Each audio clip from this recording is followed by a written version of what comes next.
ولقد خلقنا الإنسان من سلالة من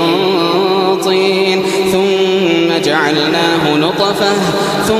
جعلناه نطفة في قرار مكين ثم خلقنا النطفة علقة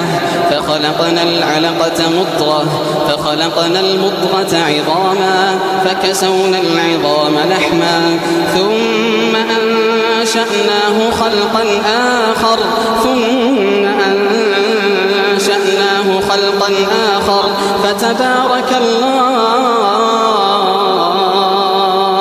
فتبارك الله أحسن الخالقين.